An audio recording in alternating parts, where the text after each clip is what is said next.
Hi, friends. It's Mr. Monica again. We're going to continue today with our story of the Wizard of Oz.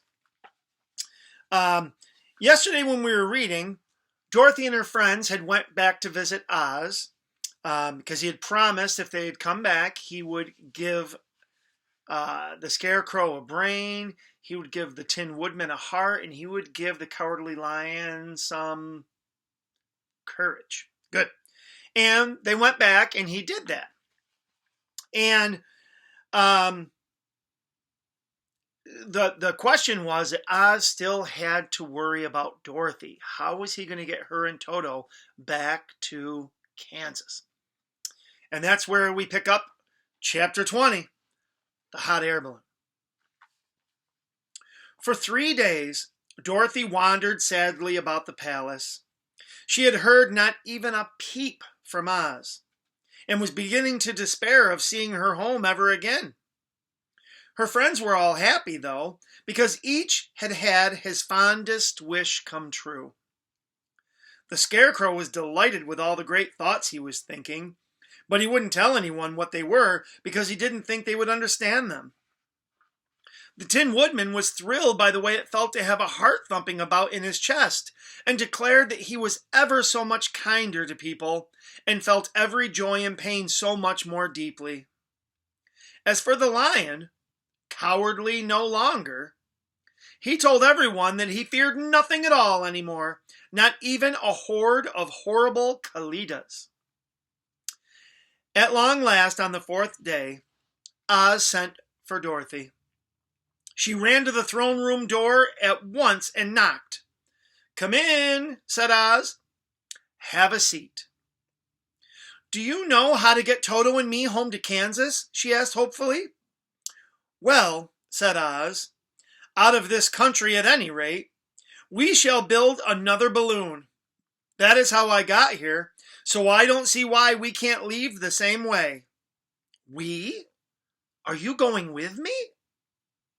"Why not?" said Oz.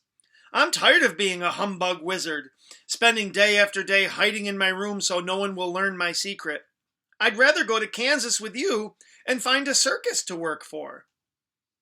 Dorothy was so excited that she ran to tell her friends, then ran back to help Oz make the balloon. They cut out long strips of green silk, then stitched them together. In 3 days, they had made a great big bag out of the material. Oz turned it inside out and painted the inside with glue to make it airtight. "Now," he said, "all we need is something to ride in." Oz dug out the biggest laundry basket he could find, then tied it to the narrow end of the big green bag. "There," he declared at last, "our balloon awaits." Here's a picture of Dorothy and Oz.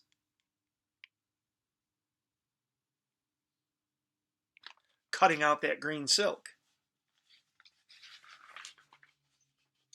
Oz sent word to the people of the Emerald City, telling them that he would be going on a long journey beyond the clouds to visit a fellow wizard. On the day of the trip, everyone in the city came to see them off. The Tin Woodman brought over a pile of wood that he cut to set on fire.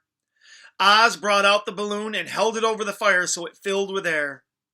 Then he attached it to the basket, and the basket rose from the ground.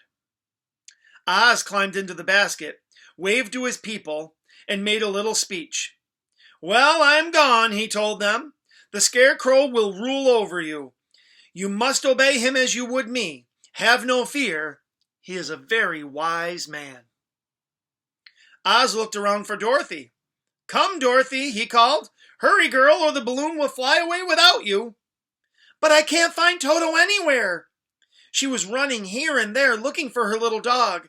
"I can't leave him." Toto had dashed into the crowd, chasing after a kitten. Dorothy heard him barking and ran to catch him, then ran as fast as she could back to the balloon. Here's a picture of Dorothy and the balloon.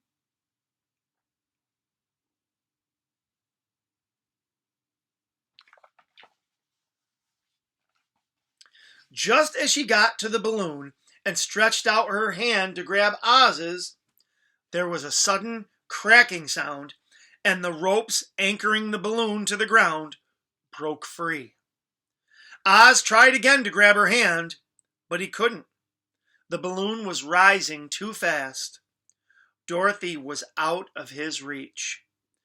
"Come back, please!" she screamed. "Oh, please come back! I want to go too!" "I can't stop now," shouted Oz. "I don't know how. I'm sorry. Goodbye, Dorothy. Goodbye, all." His voice was getting ever more faint until it disappeared altogether. Then the balloon disappeared into the clouds. Wow, that's the end of chapter 20. That didn't turn out the way I thought it was going to. How about you?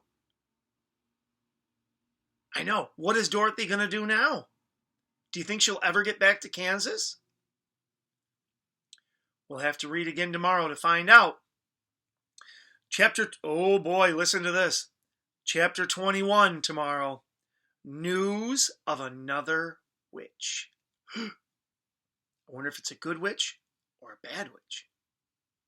Well, we'll find out later. Goodbye, my friends.